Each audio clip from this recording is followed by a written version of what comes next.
La situation concernant les nominations et les réintégrations de personnalités inquiétantes échappe à tout contrôle. Une autre affaire, survenue ces dernières semaines, a provoqué un véritable séisme dans l'Église. Et cette fois, la réaction des fidèles a été immédiate.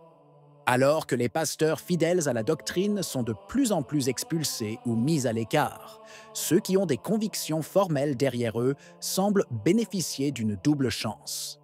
Cet aspect du pontificat de Léon XIV n'est plus tenable. Restez avec nous jusqu'au bout.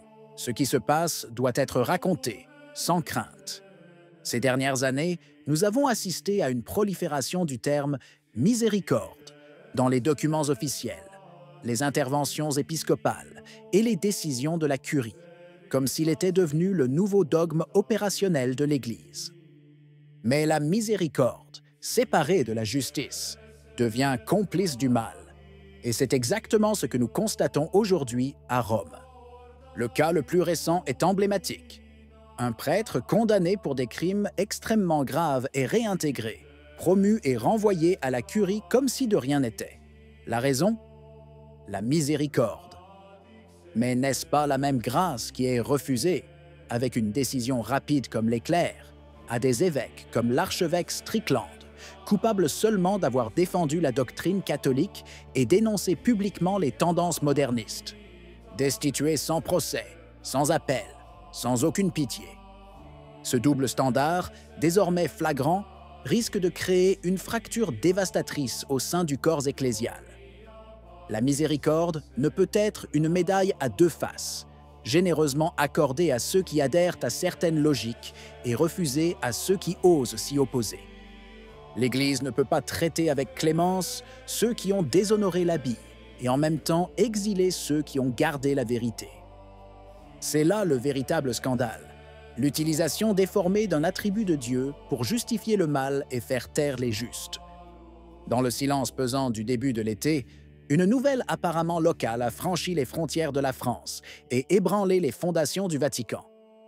À Toulouse, Mamzinger Guy de Kérimel a nommé chancelier un prêtre, au casier judiciaire, tout sauf marginal. Le père Dominique Spina, déjà condamné en 2006 à 5 ans de prison, dont un avec sursis, pour des faits survenus en 1993, a été promu chancelier du diocèse. Il ne s'agit pas d'un rôle symbolique ou réparateur, mais d'un rôle central et opérationnel, avec accès aux documents, aux signatures et au pouvoir. Ceux qui connaissent le dossier savent que ce chiffre était déjà connu, déjà évoqué, et qu'il suscitait déjà l'inquiétude au sein des associations laïques engagées dans la protection de la dignité de l'Église. Pourtant, tout s'est déroulé comme si de rien n'était. Aucune déclaration du Vatican, aucune clarification, aucun geste de prudence. Juste le silence. Et pendant ce temps, la nomination prenait effet. Le problème, cependant, ne réside pas seulement dans la figure de Spina. Le problème est que cette promotion intervient après une réunion officielle, en novembre 2023, entre les victimes et le pape de l'époque, François, au cours de laquelle tout a été révélé. Documents, témoignages, appels. Et aujourd'hui, sous Léon XIV, cette voix n'est pas seulement ignorée, elle est moquée avec un geste qui sent le défi. À cette logique s'ajoute la nomination, il y a quelques semaines, de Carlo Alberto Capella, lui aussi déjà condamné par un tribunal du Vatican pour conduite gravement inappropriée lors de sa mission diplomatique aux États-Unis. Là encore, tout était justifié au nom de la clémence. Capella a été discrètement réintégré au sein de la secrétairerie d'État, au cœur même de l'appareil du Vatican, avec un rôle officiel qui lui donne un accès complet et un pouvoir opérationnel. Ce cas n'est pas une exception, c'est un symptôme, le reflet d'une logique en vigueur depuis des années.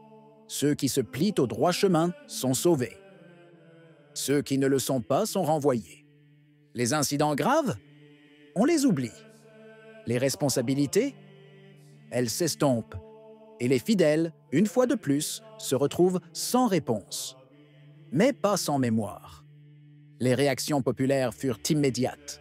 Après la nomination de Spina comme chancelier du diocèse de Toulouse, les associations laïques élevèrent fermement leur voix. En particulier, l'Association pour la mémoire et la prévention des événements scandaleux dans l'Église catholique occidentale a publié une déclaration très dure, parlant ouvertement de mépris pour les victimes et de humiliation publique infligée par ceux qui auraient dû les protéger. Noms, dates et lieux ont été évoqués un à un. Il ne s'agit pas de spéculation, mais de réalités douloureuses que beaucoup connaissent bien. Ces mêmes associations avaient aussi déjà rencontré François en novembre 2023, lui fournissant une documentation détaillée. Aujourd'hui, sous Léon XIV, on voit tout ignorer avec un geste qui, plus que de l'indifférence, apparaît comme une provocation.